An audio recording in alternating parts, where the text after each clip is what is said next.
Hello there. Welcome back to What Would Aristotle Do? Before we start, I'd like to thank all of you who watched the last video.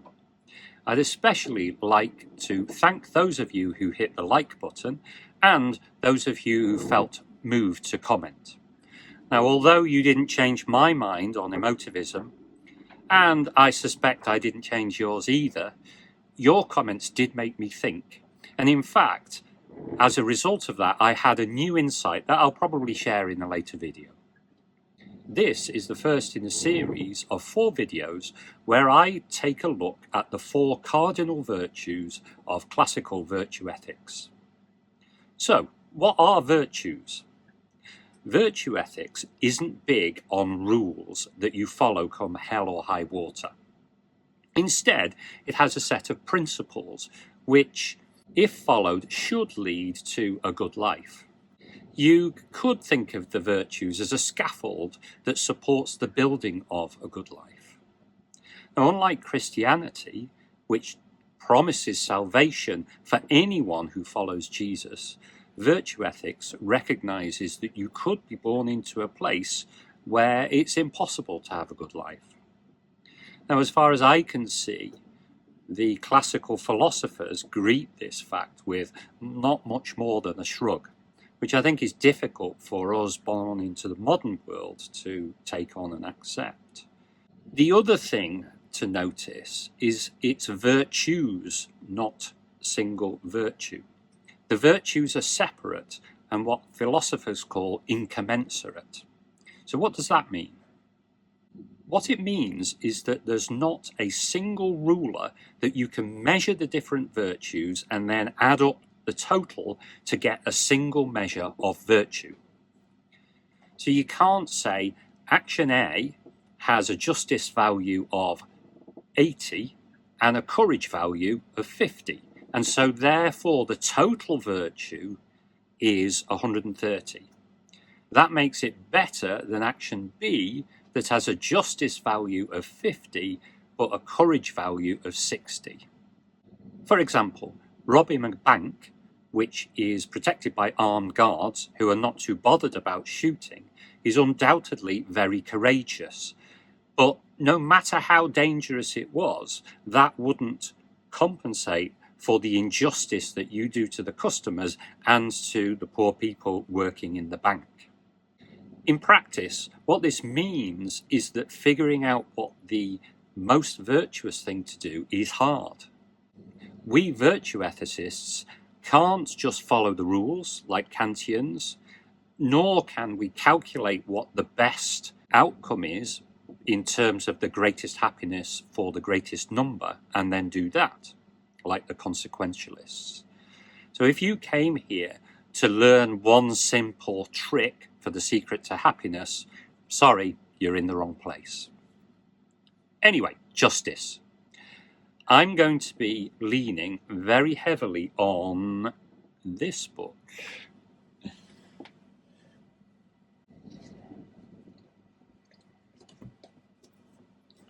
Anyway, justice.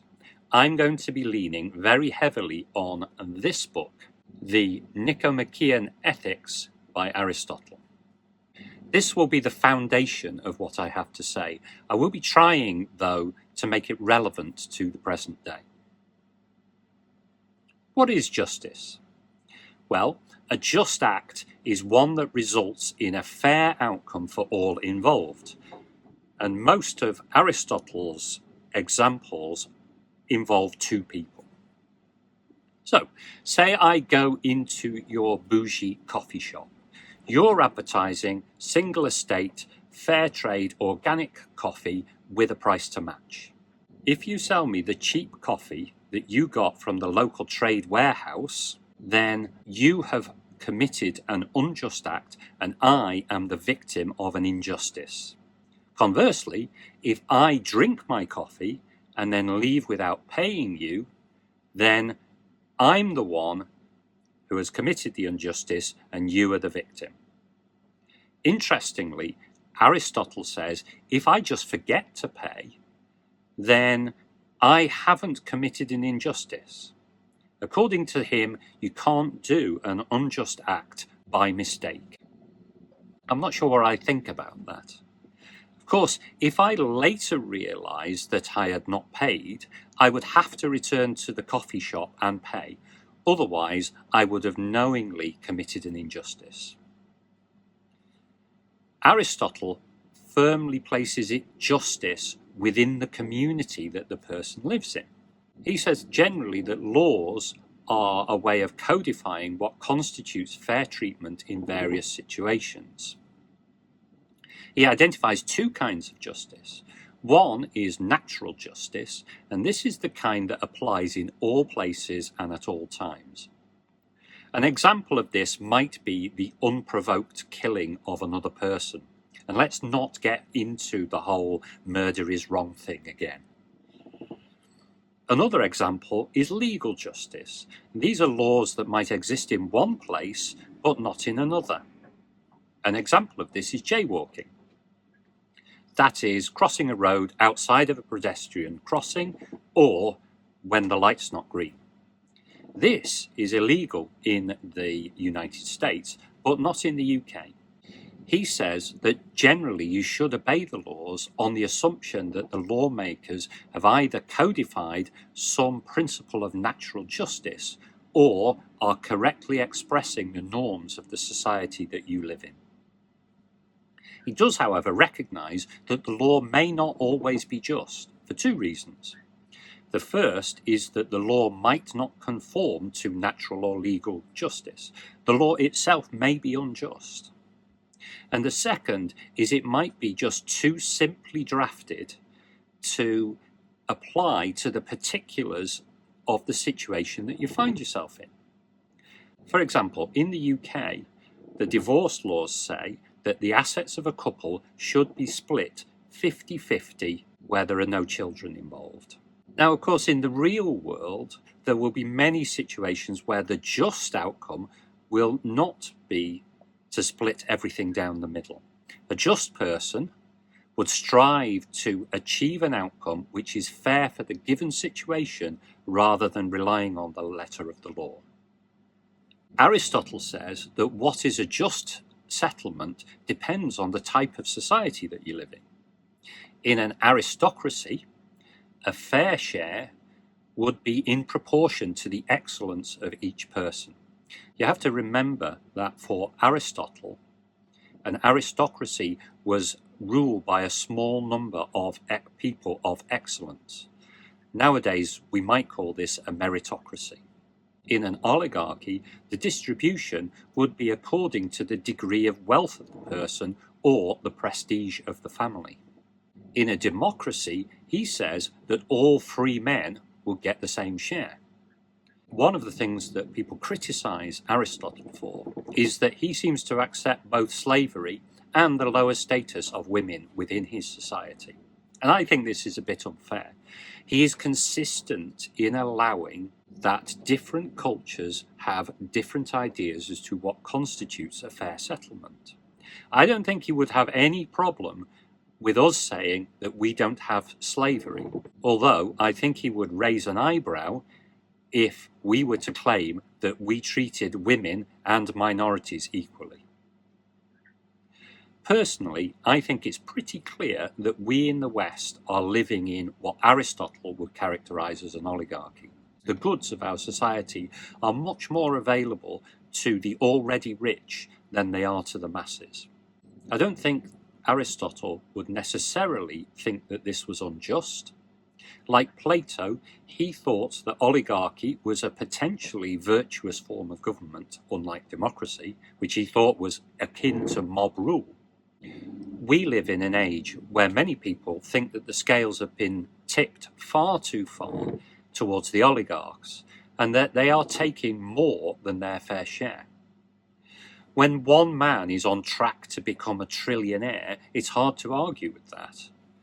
Just think, if he were to join the 1% club of rich people who commit to giving away 99% of their wealth during their lifetimes, his children would still inherit $10 billion. Of course, this accumulation of vast wealth is perfectly legal, but it's very hard to say it's just. So what should we do about this? I would say that a just response would be to work for a society that had a fairer idea of how the goods should be shared. Some might say that you should fight for an egalitarian society where everyone has the same access to the goods provided by our civilization. You don't have to go for that, though. There are examples of societies such as the Nordic countries that still allow wealth inequality, just to a much lesser extent than elsewhere. I haven't quite made my mind up on this, so maybe you can help clarify my thoughts by putting some comments below this video. So to sum up, to be a just person, you have to treat everyone in a way that's fair. In order to do that, you have to take the particulars of the situation into account. In order to be a just society, the goods of that society have to be divided up in proportion, in line with the way that people have agreed to live. In society where merit and virtue are the key ordering factors, then more would go to the virtuous. In egalitarian societies, goods would be distributed equally. Additionally, because people are human, the law would step in to right injustices where they have occurred and to ensure that the restitution and the punishment where necessary are fair. He recognises, however, that the law has limits and the truly just person would not take advantage of another just because the law favoured them. I think that Aristotle describes justice in a way that is both human and humane. It acknowledges the fallibility of humans and strives to treat each person and each situation as an individual case. But I can hear you saying, how do we work out what's fair in each situation? Isn't that really complicated? Well, I'm glad you asked me that. The answer lies in another of the cardinal virtues, the virtue of prudence or wisdom. And I'll talk about this in the next in the series. Thank you for watching. This has been What Would Aristotle Do? And by the way, if you hear any creaks or wind blowing in the background, I am at the moment sitting it out through Storm Dave in a very blowy Rothsea harbour. See you soon.